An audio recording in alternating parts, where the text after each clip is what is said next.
Thank you, Reverend Sutter. I would note that Reverend Sutter gave me his written comments before he spoke. If anyone else has written comments, I'm happy to take those. What we will do is we will include them, attach them to the transcript from today's comments. So if you do have written comments, make sure your name's on them and just drop them off with me on your way up or on your way back. That was about 13 minutes. I'm keeping my eye on the clock here. Let's just see how long the next one takes. Yes, sir. No, I'm going to read the names. We've got the sign-up sheets here. So the next one up is Caleb Jacob.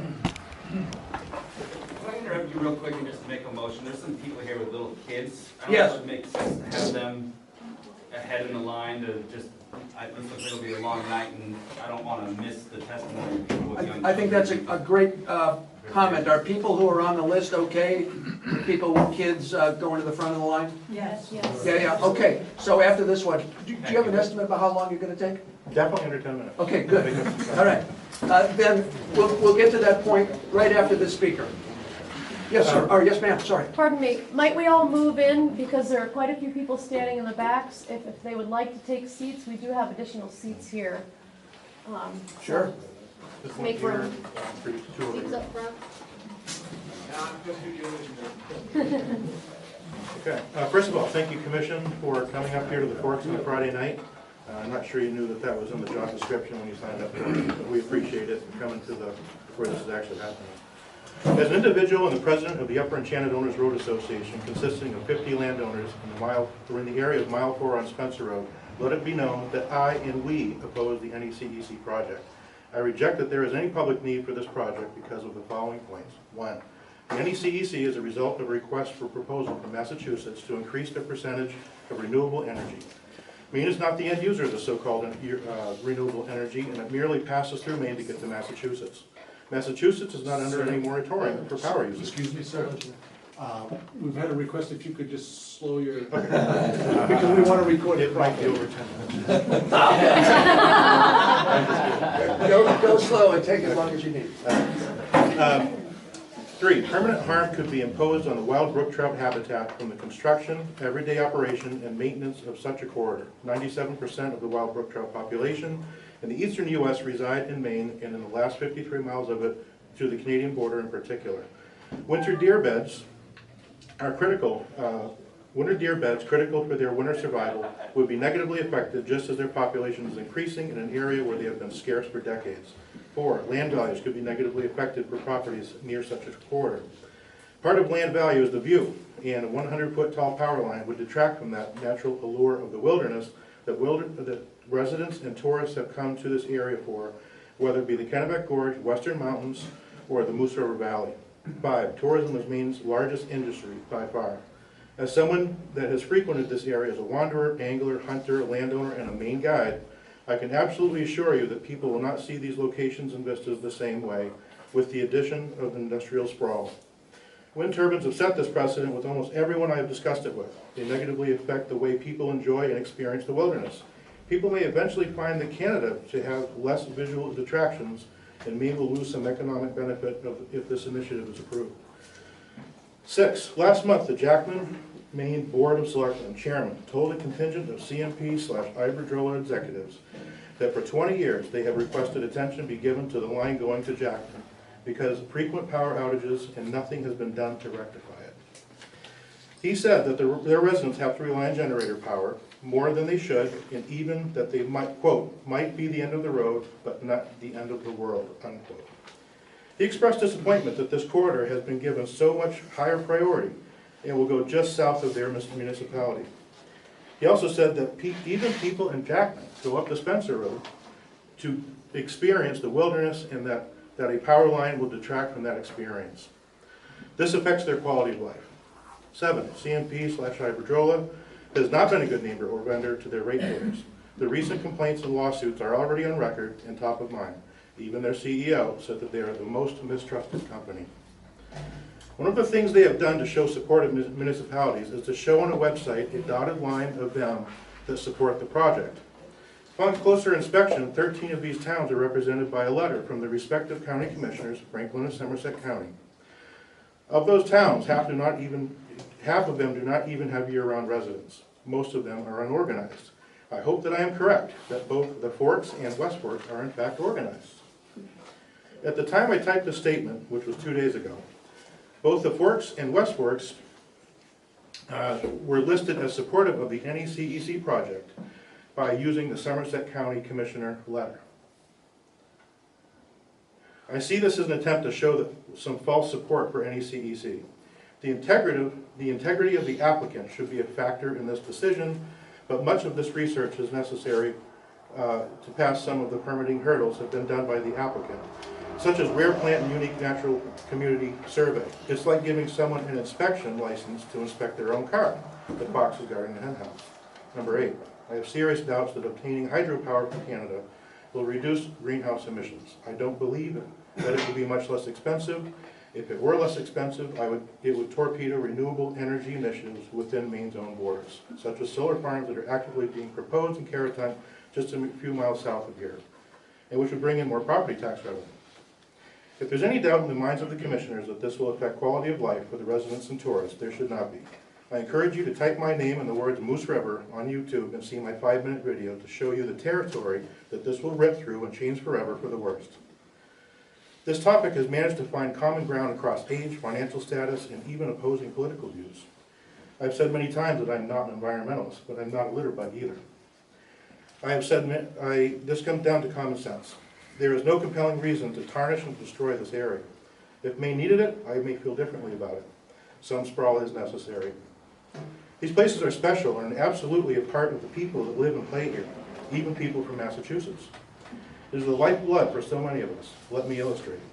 I first came to Holig around 1976 as a kid, and then Coburn Mountain, and stayed with my friends at my friend's camp for many years, in 1991. I realized earlier that this area and I were inseparable. In 2001, my wife got a job offer of a lifetime in Wisconsin. I was on shutdown Loop Road during hunting season when she called. If you know that area, then you should be as surprised as I was when that phone rang. But it was a bag town, and it was the analog days. She told me her company wanted to move us out to Wisconsin. My only question was, are there mountains? The last thing we did before we left for the heartland was that we purchased 55 acres of heaven near Grace Pond because we wanted an anchor here. 2 years later, we were back in Maine, but I thought of that jewel of land every single day, and I never caught a brook trout in Wisconsin. This is an exercise in windfall profits for CMP, Canada, and even Spain, but not Maine. The job is short-term and not sustained. CMP has told us that most of these workers will be from out of state. 1,700 workers will put a strain on local fire, EMS, and police services, as well as the hospitality industry. Will we pass a hotel ration to a laborer over a tourist? There are not enough hotels to accommodate them, so tourism will suffer. Countless environmental groups and even the Department of Inland Fisheries and Wildlife are opposed to this initiative. I ask you to consider their educated expert conclusions. If CMP/Avangrid/Iberdrola, whoever they are given the green light on this project, it will be like opening Pandora's box on our wilderness. The promises, assurance, and wildlife studies done by the petitioner will be water under the bridge, and when this goes sideways, it will be too late. If we are sorry later, the stockholders and executives in big shiny buildings that have never set foot here will profit for eternity. That's what this is all about, not about being green. It's about charging for every electron moving through a forest in a state that never had the need. No call centers need to be maintained for this line as they do for their end users. This is far more profitable without the hassle of ratepayers to please. We are counting on you, the Maine PUC, to deny this application because it is based on false information and puts 2 foreign countries and another state's ratepayers ahead of our own residents. It's clearly bad for Maine's wilderness. Unregistered Maine Guide, president of the Upper Enchanted Road Association, no power cord through me paid Facebook. I just want to say one more thing. When I went to camp last night, it was dark, and around mile 2 on the Spencer Road, there's this little bridge. And I always look over there so I can see the outline of Coburn Mountain. And what I saw was a crescent moon, I saw some stars, and I saw that outline of Coburn Mountain. It's a beautiful mountain. If this goes through, we're going to see red lights on that mountain. That'll make a big difference to me. Tell me about The photo. yeah. So this photo was from my front lawn at my cabin.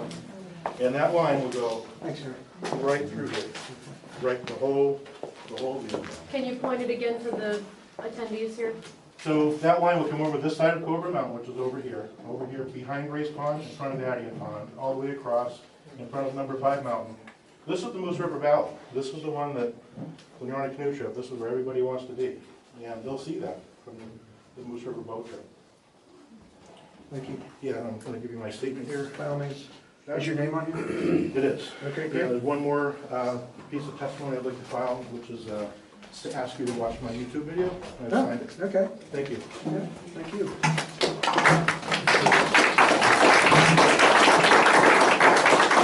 Okay, so we're going with the kid exception to the rule. So who's got kids? If you do, come on up and testify.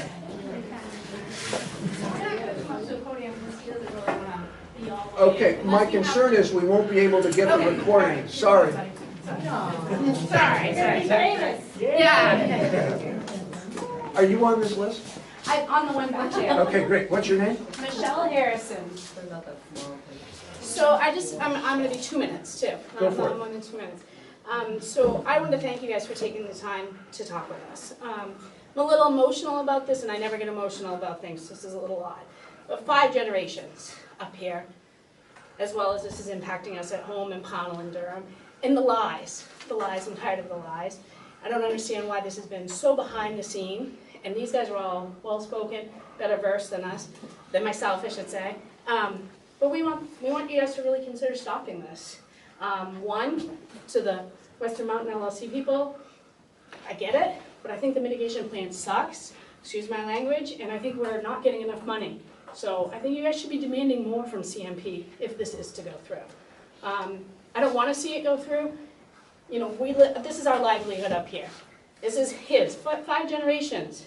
This is the 5th generation here. He's not going to get to experience what everybody else has. The snowmobile industry, we bring hundreds of people up here every winter. We love snowmobiling up here. We hunt, we fish, we love it. He hunts, he fishes. What do you think about the fish up here? Do you want to save our fish? Can you tell him, save our fish? Not today. So, but you'll get a more defined, written thing for the Hallowell, because I was a little disturbed at the timing of this. And not, so I thank the people who fought and got us another PUC meeting. I thought the timing was a little aggressive, and I don't think the communication has been fabulous with so much behind the scenes going on. So I just hope you guys look around and see what's going on. The West Forks, thankfully, came out against it. Well, you know, Caratump, they're against it. The Forks, and seeing what we have the potential to lose. And I'm not against clean energy. I'm not against it. This is just not right for us right now. I think better plans can be put in place, and I think we need to look at them.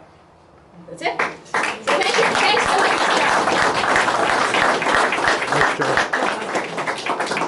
Thanks to both of you. Any other kid exception testifiers? All right, come on out.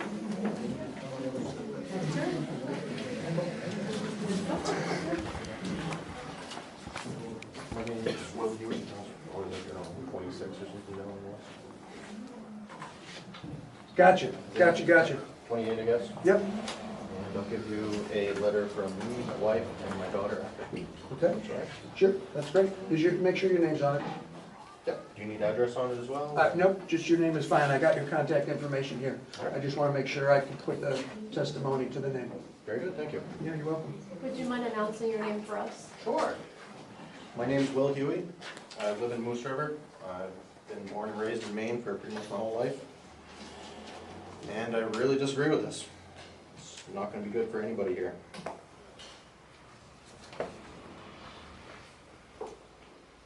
The woods and mountains up here are special to us. And we all know this. The people that are making these decisions to build this don't care about us. They don't have any clue about this. I don't know if any of them have even been there, other than to fly over in a helicopter and go, yeah, we're going to put it right here. But I'm concerned about the brook trout, because there's going to be problems with it. There has to be. There's no way around it. Warming water is no good for brook trout. Chemicals are no good for brook trout. My family's been here for 7 generations, and we consider ourselves stewards of the land. We we can to make sure it's clean. Canadian and Canadian trashed the place, and everybody in town was in an uproar over that. People went and helped clean up, among other things. I believe that we need to preserve what is surely one of the biggest icons of Maine alongside the moose and the lobster, which is the brook trout. Our state and its many resources are in dire need of protection from the greed and graft of a huge international corporation that only wants to use us and carelessly abuse us and what we have worked so hard to protect for many generations. One of these days, the last trees will be cut and the last brook trout will die from warm, polluted water, and the last mountaintop will be stripped for a windmill or to put a power line across it. And only then will we realize that we can never go back and fix what we have stolen from our children and their families and other future generations of our area. Projects like this are just the first step in taking away what separates Maine from everywhere else. People come here to get away from that. They don't want to come here and see that. It'll impact our tourism industry in ways that we don't even know yet. Massachusetts has many options for obtaining more power that does not require destroying a vital part of Maine forever. I would like to ask the Commission to please do what is right and help us. We are small, we don't have the bottomless pockets that they do, but we have a beautiful piece of the world right here, and we'd like to keep it that way. Because if we lose this, we'll be like everywhere else, and that's no good at all. I'd also like to read my daughter's letter that she wrote, short and brief. It says, "Dear Commissioners, I think it is a bad thing to ruin our precious, beautiful land. It is bullcrap. I don't want the views to be ruined by power lines that don't even give us power."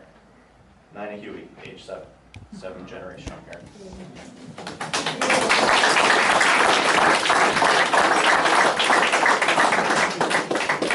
My wife also lives up here now. She's been here for 9 years. She moved from New Jersey. She was a tourist and vacationer here for 30 years of her life before that.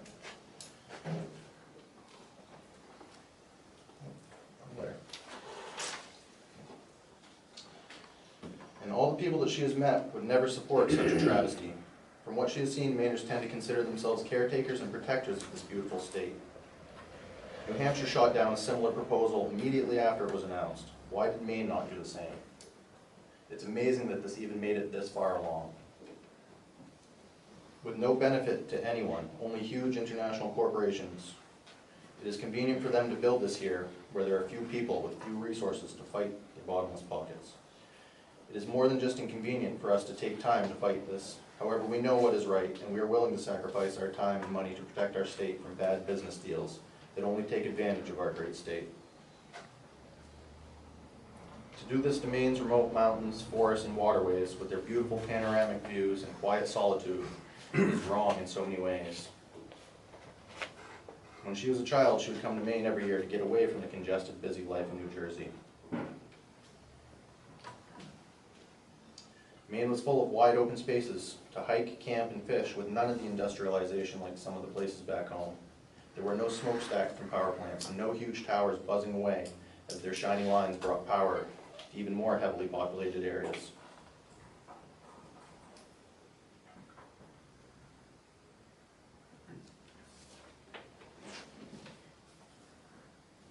And I had a couple notes that are questions that should definitely be asked of CMP. Why is it they already have a right-of-way that goes right to the Canadian border, where Hydro-Quebec has power lines? They're 30,000 volt at the border, and not very many miles up the road. They're even bigger ones. They're the same ones that are going to run down and make a 90-degree left turn. If they already have that right-of-way, why do they want to hack out a huge chunk of our wilderness that's even longer and put in bigger ones? Why can't they just use the right-of-way they have already, bury it, or expand that one? That would be a lot less impact. I don't want to see it either way, but just hacking a huge chunk of forest that is undisturbed right in two doesn't make sense. There has to be another motive.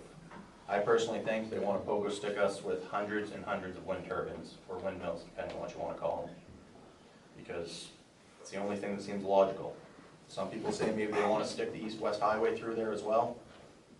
That could be. But there's an ulterior motive, because they already have a right-of-way. There's sugar camps up there that on one side of the road can get power from Hydro-Quebec, but on the other side cannot, because CMP won't let them cross the right-of-way. So it doesn't make sense that they do that.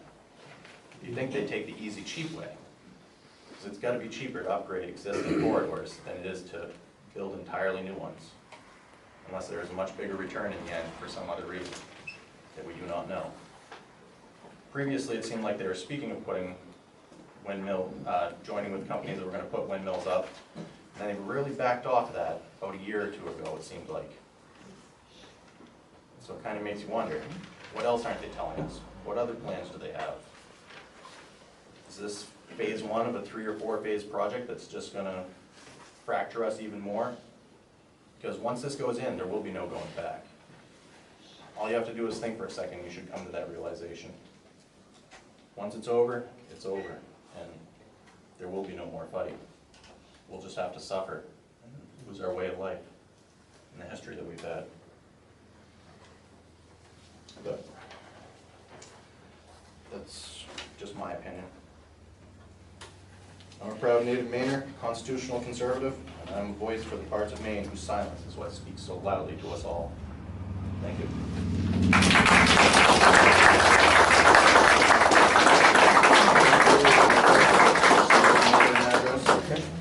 Daughter. That's great. Address. And mine. Thank you very much.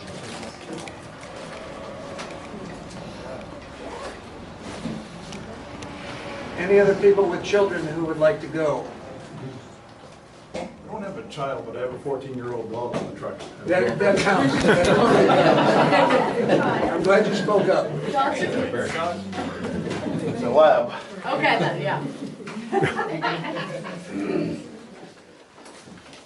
Did you sign one of these? I have. My name is Vic. I'm going to introduce myself. Okay, great, thanks. I'm dear PUC members and staff. My name is Garnett Robinson. Gotcha. And I am a ratepayer and resident of Dixmont, Maine, and seasonal resident camp owner of the West Forks. I am the owner of a small assessing appraisal firm, company Maine Assessment and Appraisal Services Incorporated. I'm a graduate of the University of Maine with a degree in land use planning. I am a certified Maine assessor and licensed appraiser, and have been an instructor for Maine Revenue Services at the property tax school since 2003. I am a former forest ranger, having worked in the Jackman and Boundary Mountains where this project proposes to cross into the state and also crosses the Kennebec. A former photogrammetrist, technician for J.W. Sewell Company. A former code enforcement officer, a 4th generation Maine guide. I'm related to the Berries, my family's from here. Who has guided extensively in this area of the proposed project, and a member of the Dixmont Planning Board since 2005. I've revalued assessed property in Maine from as far south as Hartswell and as far north as St. Francis. I've revalued them last year.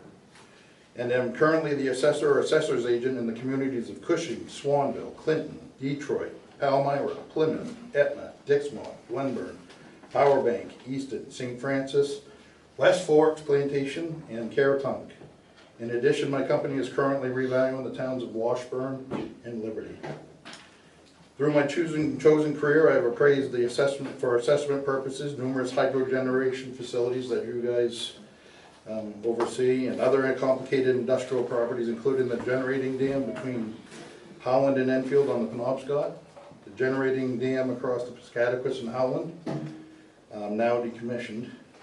3 additional generation dams on the Piscataquis and Dover, Foxcroft, and Milo, dams on the Sebasticook and Benton, large sawmills and plants including Pleasant River Lumber and Dover, Foxcroft, the Uber and McCain plants in Easton, just to name a few.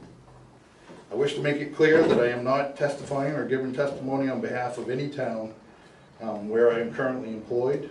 But I wish only to add input that I feel is being overlooked as others testify to the dramatic destruction of scenic views and recreational areas. My concern is much more directed at the economic field, as I'm observing Central Maine Power assertions to towns of future tax benefits and how this project would be a windfall for taxpayers, reducing communities' tax burdens for promised new value from the proposed lines. My personal experience as a member of the Dixmont Planning Board and also a tax assessor is that Central Maine Power is extremely deceptive during their permitting phase and later reporting of values. I have attached with the testimony pages 1 and 4 of Central Maine Power Shoreline Zoning and Site Plan Review, This will be in the packet going to you. Site of Central Maine Power Shoreline Site Review application for main reliability program for Dixmont. That's Exhibit 1. And I wish you to note on page 4, item 15, in the estimated project cost of $24 million. That was presented by CMP to the town of Dixmont in 2005 during their permitting, 2009 during permitting. Exhibit 1, and I wish you to note, in addition to putting forward this number in their application, CMP presented at a public hearing in Dixmont and put on a presentation where I had Mike Rogers, Director of Municipal Services for Maine Revenue Services, he's just retired this summer, attend to tell us what the stabilized effect of $24 million would be on our mill rate once state valuation captured the values. State valuation's in a 2-year arrear. There was even talk about tax increment findings, TIFs, in the project by the company, and if these values were factual or close estimates, as if these values were factual or close estimates. I now wish to have you observe the attached 2015 property tax declaration. This is a 706, a true and perfect list that comes from Central Maine Power, where they declare their values. So this is for the same project. When you look here, if you look on the front of the first one, it says section 3023 and section 203. If you go to this first year where they reported when it was finished, section 2030 and 3023, 1,508,225.40 for the 115 kilovolts where they moved them onto a single line. 3023, this is where they put in brand new 345 kilovolt poles. 2,747,955.63. A total of 4,256,181.03. This happens to be 17.7% of what they had said in their permit was going to be a value.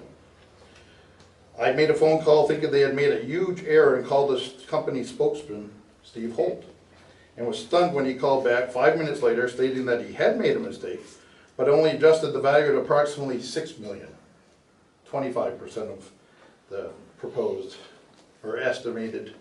I wouldn't even say estimated, they're saying this is what it's going to cost. They came and presented to our board, 24 million, so that's 25%.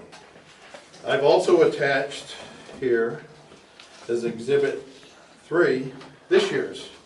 So you can see that whether maybe it wasn't done in 2015, it's still being worked on. This is this year's, it's completely finished, it's been there, and it's an existing corridor. Their value now is $8,407,661.1, reported by them, which is 35% of their estimated values, permit values. This deceptive permitting process is not a rarity, as I'm an assessor agent also in Detroit. Another place where they went and had substations that had similar permits. I didn't bring those to overwhelm anybody, but I can make those available. Who are also sold a false bill of goods. That sounds great until the project is finished and the company provides a different set of numbers. As stated above, this deceptive practice of promising revenue prior to a project is currently working in full force, as you can see from the attached email. I've attached an email, I hope she's not mad, but that's my first selectman in Carrots Hunt. Sent me an email between her and a company representative named John Carroll. Basically, so that this is talking about values, talking about, also about solar project, I believe. But in this, as stated above, this deceptive practice of promising revenue prior to project is currently working in full force, as you can see from the attached email correspondence between John Carroll and Elizabeth Crusoe. This is Exhibit 4 of your packet, which was forwarded to me by Elizabeth, where John, on page 1, paragraph 2, asserts that, thus, while the NECEC would increase tax payments to Carrots by about $100,000 annually, stopping the project would not ensure future tax revenues from a solar project in Carrots Hunt. Your community will simply miss out on this opportunity. So he's